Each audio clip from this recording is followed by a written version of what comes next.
Welcome to the Business Empowerment Podcast, the show that keeps you in the know with what you need to know in business and technology and for yourself so you can grow. Welcome to the show. Ladies and gentlemen, I'm your host, Rob House, and my co-host, Wilton Rogers, got insight for miles. Miles and miles. We'll give you what you need to know. Get ready for the Business Empowerment Podcast. Ladies and gentlemen, welcome to the Business Empowerment Podcast, the show that brings you insights on business, technology, and leadership, and the thought leaders leading the way. I'm your host, Rob Howes, and my co-host, Wilton Rogers, got insights on miles and miles and miles of automation. I'm telling you, this is the guy. He knows about automation.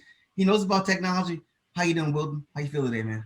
I'm doing well, and thank you. But yeah, man, no, the people that know, the individual that we have on knows things. I just happen to be surrounded by people like you guys, so it's fun to just be able to take that and share with other people. So I'm glad we're able to share our guest today with the world, man. So thank you. I'm ready. Approach, man. Always great, a humble approach, man. We got my man Frank Mengert. I met him on LinkedIn. You guys, I've said this every episode. I'm going to say it until it's not true. Again, someone I met on LinkedIn, and everybody in my life right now that has a significance, especially when it comes to mindset or business, come from LinkedIn. Got Frank here. Frank has, I'm going to read a first part of his bio, just the first part, because this is very interesting. Remind me a lot of myself here. Frank has been proving people wrong since he was a kid. Yeah. A successful entrepreneur, nationally recognized speaker, podcast host, and thought leader. He's ignored the naysayers and his humble beginnings to build the life he always wanted and inspire others to do the same. Through his infectious mantra, if I can, you can.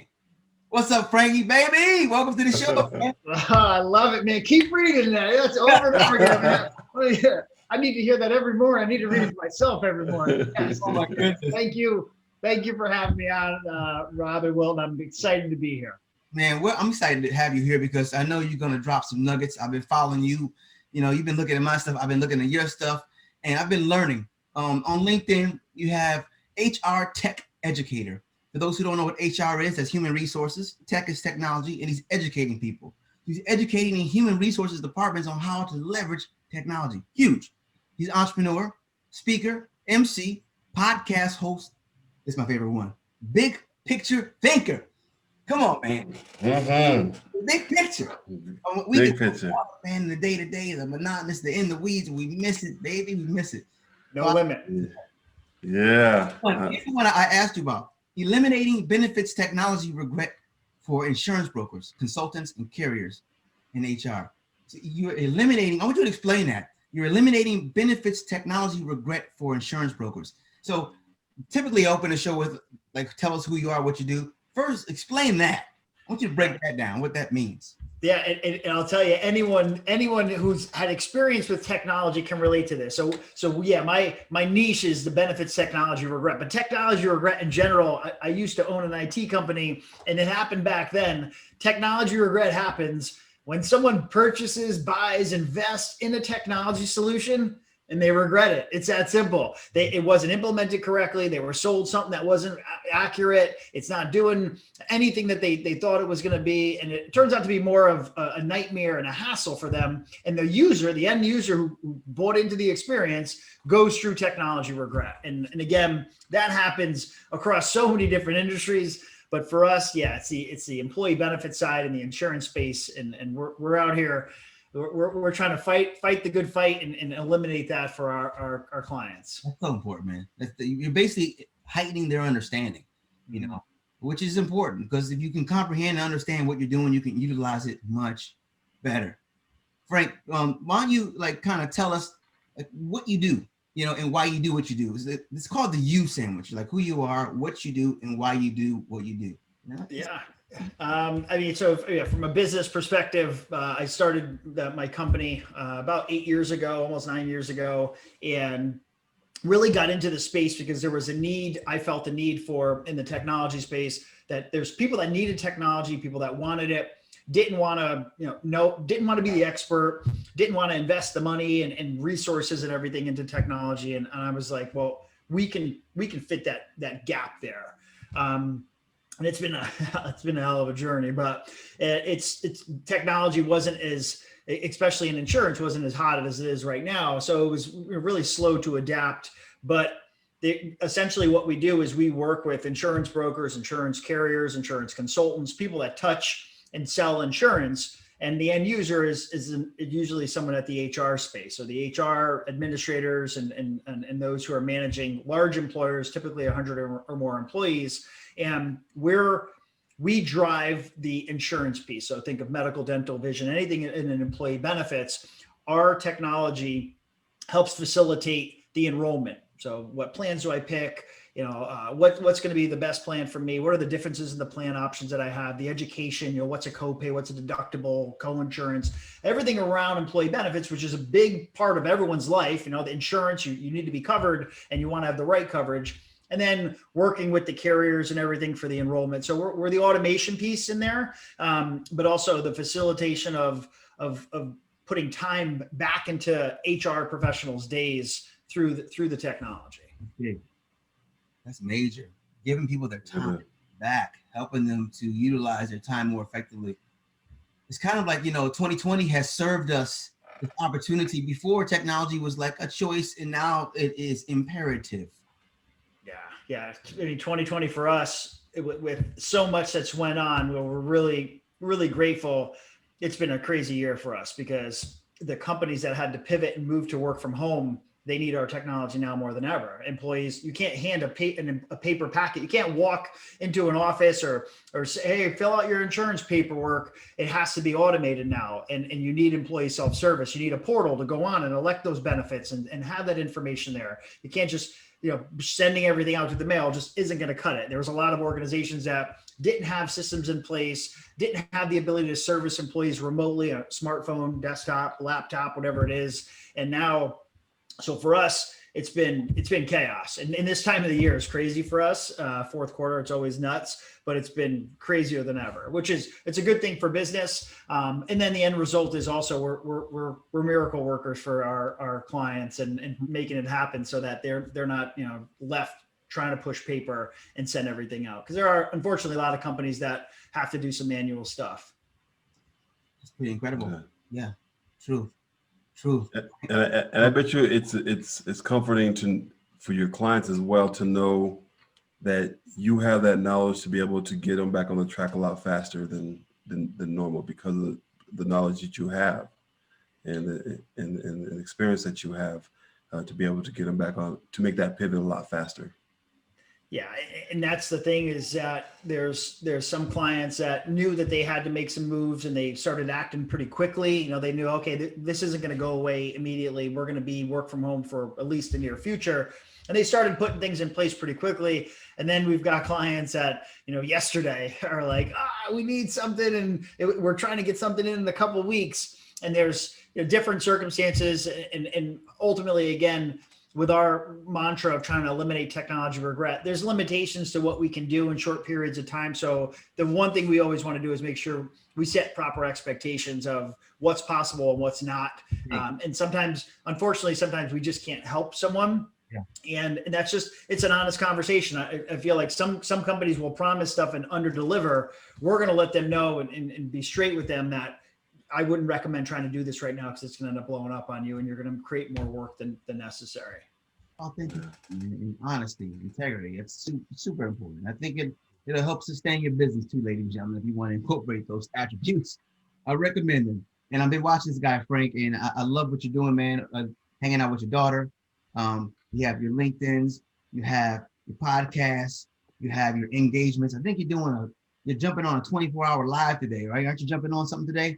Tomorrow morning. Yeah. Tomorrow morning. I think I'm kicking it off with them as they go live. Yeah. So, and then you have this company, this organization that's helping several, I don't know the number, but several. Frank, it's important that all these things that you are involved in and accomplishing, like how do you keep yourself empowered? This is the Business Empowerment Podcast. We want tips on insights on leadership, technology, business, but empowerment is the key. Like, because you can be the, you can have everything popping off and going great, but just diminishing inside. So what do you do to keep that flame lit? Well, I'll tell you, there's a reason. I've actually made a piece of content about this before, but there's a reason. When the first few minutes you're on an aircraft, they tell you that if something happens, the cabin loses pressure, to put your mask on first before you help other people, and that goes everywhere. I love that analogy, and I used to fly a lot, and I thought about that when I was getting on a plane one time. I was like, yeah, it makes a lot of sense, because for ourselves, a lot of business owners, people that are going high speed all the time. I've been there time and time again myself. I'm go, or I'm worrying about other people and how things, and then I start to neglect myself.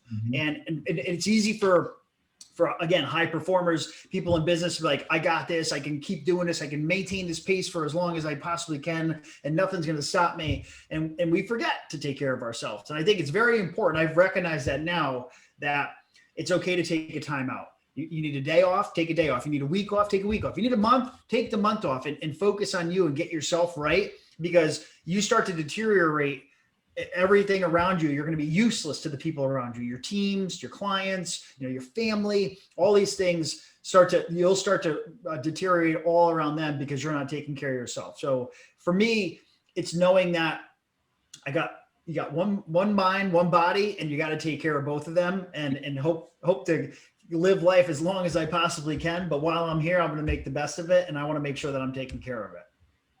Put the mask on you first, ladies and gentlemen. Get the oxygen into your lungs so you can breathe, okay? Before you help somebody else. It's logical. It's logical, but we move. We're grinding. We're trying. We're moving. But if you think about grinding, look what happens to cheese when you grind it.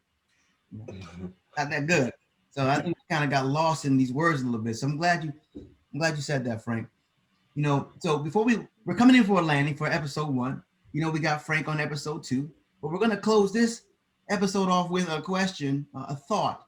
And this is something I want you to think about. You answered it already, but I want to hear you now articulate it.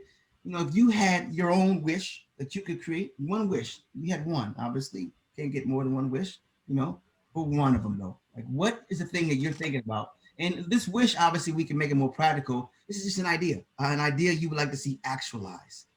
What would that be if you could bring that to the earth right now? Yeah, well, I've been asked the wish question before, and my response, my response is always, I want unlimited wishes. That's what I want. You give me my one wish is that I want unlimited. Give me no end to them. But yeah, I mean, for me personally, and not trying to think philosophical or anything like that. I mean, really, for me, my wish is to preserve the health of my family and myself, and really make sure that I'm grounded and stay focused. That's for me. That's extremely important for me. I have an 8-year-old daughter. The world's changing. We know that. I mean, it's changing quicker than we'd ever thought it would be. And honestly, I want to give her the best opportunity in life to be able to make decisions, to feel empowered, and be able to know that she got a voice.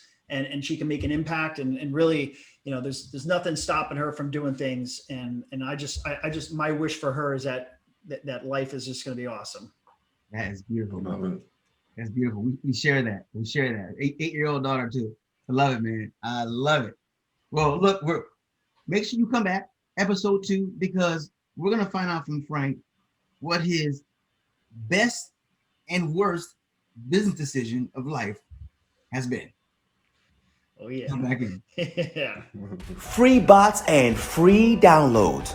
Just go to scalethroughautomation.com/free. Welcome back, ladies and gentlemen. Part 2. We're here with Frank Mengert, and we are just kicking it here on a Zoom call. We're virtually all. Frank, where are you at right now? Actually, where are you? I'm based in New Haven, Connecticut. New Haven, Connecticut. I'm in my office. Yeah, I'm in my actual physical office, but I'm in New Haven, Connecticut. Yeah. Connecticut, Albuquerque, and Maryland is here, coming to you, and we're dropping some nuggets. And Frank, we said we're going to open this episode up with this question. Well, I want you to give us 2. Give us the pros and the cons. What is your best and worst business decision you've ever made? All right. Well, I'm on for a little context for the audience. I started my 5th company this year in the height of the pandemic, which is a real estate holding firm. So this 5th company, it's too early to tell. Things are going pretty well right now. I mean, I'm having some trouble finding tenants, but it's a long-term strategy for me. So company number 5, maybe we'll catch that on an episode in the near future. Before this, I've started 4 companies. My 4th company has been my most successful company. It's the company that I run now. I'm here at our office.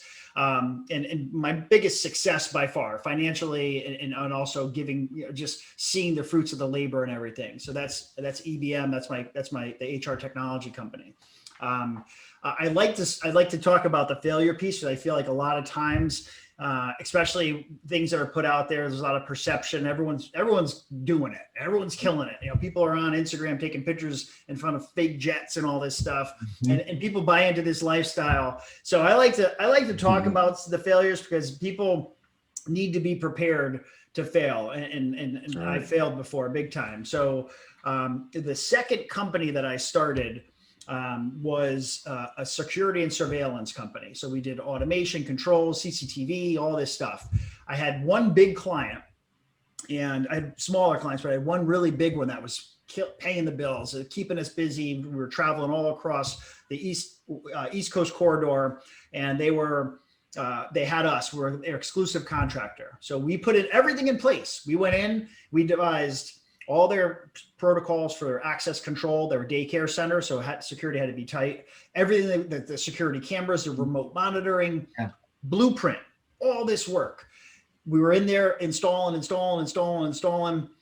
We did probably, a couple dozen schools, and, just cruising along. We'd have them in play. They'd break ground. We'd get out there, do some work, and we got fired. And what they did was they took everything that we did. They took our vendors, they took our blueprint, they knew all the SKUs we were using, they knew all the material, they knew everything that we were doing. And they decided to hire people as employees instead of paying us, $150, $175 an hour. They started paying they got people in that didn't know what they were doing really, but could do the work, can get some of the labor done and everything. Maybe not the way the professionals were doing it. And I had no contract. I had no agreement. I didn't protect anything. I just did things based on, okay, we got a handshake deal going here. This is pretty good. We have an agreed upon pricing and everything, but nothing, I didn't protect any of the work that I did. So none of my IP. So that was my biggest, in that company, that was it. We lost them and it was just went out. It went under. I couldn't afford to do anything. So that was my biggest lesson there. And it was a lesson. I was going to say, what did you extract? What did you extract from that? I mean, obviously be more prepared, but what does that mean actually? Yeah, I mean, business, you hear the term like, oh, it's just business, sometimes. And really, you think about it, you have to, you mentioned a word last time, integrity. I feel like that's a strong thing for me. If I say my word is my bond, and if I tell you I'm going to do something, it's going to be done. And if I can't do something, I'm going to be honest with you. But in business, in personal, whatever it is, unfortunately in business, there's a lot of people out there that just want to get ahead. They don't care. They're not going to send the elevator back down. They're going to trample everyone and run through people, and that's it. And you have to, that's a reality in business. You can't, as much as you want to trust people, and there will be people that you can learn to trust, there's going to be a lot of people who will take advantage of you. And for me, it was a tough lesson there, but also it's smart to protect the things that are yours. Contracts in place, agreements, doesn't matter who it is, if it's family, if it's friends, or if it's a stranger. I think it's very important to make sure that you set expectations and you're protected. That's good. And you know what? You know what? I'm glad you brought that up about failure, man. I really am, because I feel you, and I understand where you're coming from as well. And I think a lot of people, they hear about the failures, and they say, yeah, I understand it, but they really don't feel the failure. And what I mean by that is, like, that minute you said you lost that contract. Like, I remember when my biggest failure happened to me, where I was, what I was doing, how I felt, and how I had to look into the near future, right? Not the later future. I was like, okay, I know I'm a grinder. I'm gonna get out of this. but that near future, my family, my house, my car, my bills. At that moment where you were fired, what were you actually feeling? Yeah, I mean, for me, so I had my first company was still running. I had an IT company, so this was sort of like my second one. I started my first company. I'm like, oh man, I can do this again. So I had a business, but these businesses were separate. So I had separate teams, I had separate contractors. So for me, the big thing was, yeah, I was going to take a revenue loss. You start getting money in life, and you expect it. You don't think it's going to get cut off. So there's the initial shock of, whoa, I'm going to go from this to zero, but there's the people too. And that's something that today with my current company, I think about it. But back then it's like, you've got contractors who are expecting to be brought back into a job, knowing that we had like a schedule. Okay, we're going to be here. We're going to be here. They're going to get expecting money, especially around the Christmas time and stuff like that when we're working on things. And then the regular employees that were the W-2 employees that was their job. So that to me is the more important thing, because for me, it wasn't the financial piece was, I was going to take a hit, but I was okay because I had my IT company that was still going to generate revenue. For me, the people, that was like, this is, hey, this is it. I got nothing for you. And I think that's the toughest thing, is knowing that, there's people that you think about. And when you have employees, it's cool to walk around and want to be an entrepreneur. Yeah. When you have actual employees that work for you, that rely on you, they got to go home. Hey, I lost my job. They got to look their kids in the face. Sorry, Christmas ain't going to be the same this year. All these things that run through your head, credit card bills, mortgage payments, all these car payments. And it's like, what do we do? That's those things. Any true leader, that's what they should take with them, because those are things that would that weighs heavy on me. And that should weigh heavy on someone when you have a team that relies on you. Yes, absolutely. That's major, especially when you have, like you said, when they rely on you and they're expecting it, and all of a sudden they get the rug cut from underneath them, and you have no control over that. That's a burden that you carry as that leader. But it makes you, like you said, it makes you stronger for when you move forward to make sure it doesn't happen again. Yeah. And not only that, is that when you look at those other individuals later on in life, and hopefully they're doing well, and you may cross paths again where it's like, okay, that was something that just happened, and we're both in a good place, or might be able to help each other, which could also happen. So thanks for sharing that, for sure. Yeah. Appreciate that, Frank. Frank, what would you say your number one skill is? If you could rank all the skills you have, what's your number one? It could be soft too, if you want, whatever. What's your number one? I mean, from a skill breakdown, I'm very ambitious. I don't think it's sort of my job to see around the corner. I feel like the whole big picture thinker thing. I don't think small. Nothing I do is ever small thinking. I'm always, if and even with my team now, they always know I'll get on a roll. Like I'll take something that's like a concept. I've already got it rolled out. I've already got like 10, I'm 15, 20 steps ahead. And we haven't even we just started talking about it. So for me, I'm super ambitious. Wilton just said something that I feel like anyone listening, it should resonate with. Like you said, your company, you knew you were going to recover. You knew you were going to get it back together and grind it out again. I mean, that's I got the same mentality. It's like, if I had to start all over again, it's okay. I'm going to do it, and I know what to do. And you bet on yourself. I actually have a sign this way. I have a sign behind me here. The good thing about coming from nothing is if I ever have to go back, I know exactly what it feels like. Yeah. And that's, I came from humble beginnings. Yeah.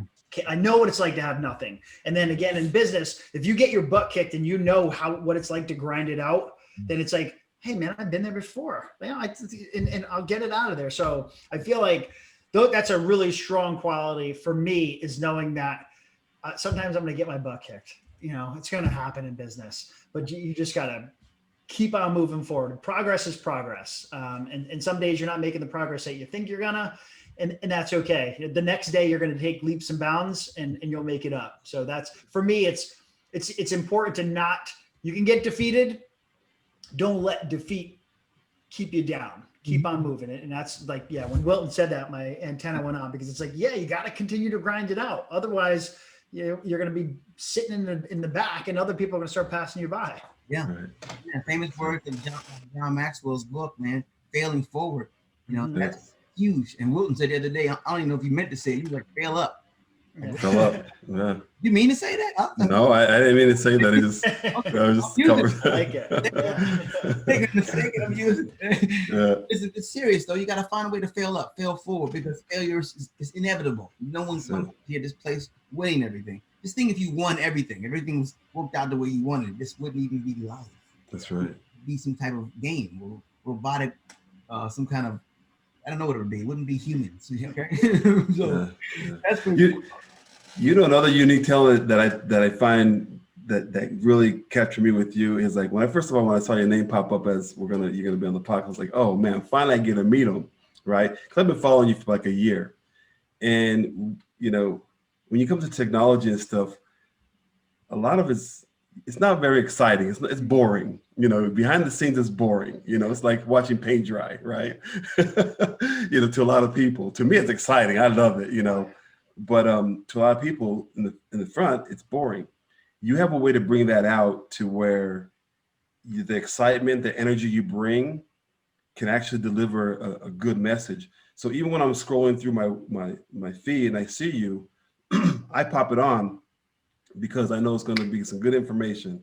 You know, whether I can use it or not, I just know it's going to be good information. I can share it, I can use it, I'll remember it because of the way you deliver it. So you have a very good a good presence about you in front of that camera, delivering your message. Really do. Sure. Really Cool. Yeah, I appreciate that. Yeah, it's I get excited. You know, I get excited for life. I feel like a focus on just being grateful for what we have. We have so many things that we can be grateful for, and I think a lot of people focus on some of the negative stuff, and that's like that 1%, and you're so focused on that 1%. There's 99% of other things that you should be so grateful for. So I'm generally a pretty happy guy. I'm always, I got a lot to be thankful for. And for me, it's looking at the good stuff in life and all the things that I've just been grateful to have. Yeah.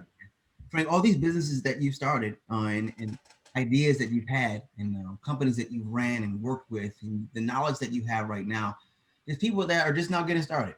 You know, some folks are just not getting started or they're thinking about starting a business. You know, what's a piece of advice that you can give someone who's thinking about starting a business or just getting started? What would you say to them? I mean, the biggest thing that I would say to anyone, just again, looking at the perception, I mean, people want you to think that it's so easy to start a business. You know, you buy a course, you scale to 6 figures. I mean, half the people selling 6-figure courses, they aren't even making 6 figures. So I think that's, you need to really get into something because it's for you, because you feel it. You have to prove the concept too. I mean, you can't just go start a business and think, okay, I'm going to make money. I would say anyone who's looking to get started in here, if you got a job, definitely start the side hustle route and execute on that side hustle, because you've got money coming in. You can start to, moonlight with your side hustle and improve the concept. You know, will people pay for this? And think about it yourself too. Is this something that I would buy? Because if it is, then maybe there's other people, and you can get focus groups and see, like, would you pay $10 for this, $5 for this, $100, whatever it is. And then also, is there an actual need for it? And how many other people are out there doing sort of something around the same lines? Because that's a big point in any business is you think it's a great idea. No one else does. And if no one's going to buy your business, then you're never going to have a business, because you need money to run a business. You can't run a business off of friends and likes and other stuff on social media. So I would say, if you can do the side hustle route, definitely do the side hustle. And one big thing I would say is just, again, for me, I made a post the other day that I was once the lowest paid employee at my organization. And I had a team of people. I had probably at that time 20 people working for me, and I was the lowest paid employee on my payroll, so low paid that our insurance company was like, who is this guy? Like they didn't know I was the owner. Who is this guy? And how come he's not making enough money to actually be to work full time, to be eligible for insurance? And we had to go, and I had to say, hey, I'm the owner. I'm just not taking money. Okay. So I would say, don't be prepared not to make money. I didn't make money for a really long time. And when I did start to make money, I just took very little, what I needed to survive, to feed my family, to pay my bills and do all this stuff. And then you'll start to make money. Your business takes off. There's time to do that. But I would say in the beginning, don't spend it. I'm even now squirreling my money away. And I think that's a big thing for people is when you start to make money, just keep saving it. Even if things are going well, save.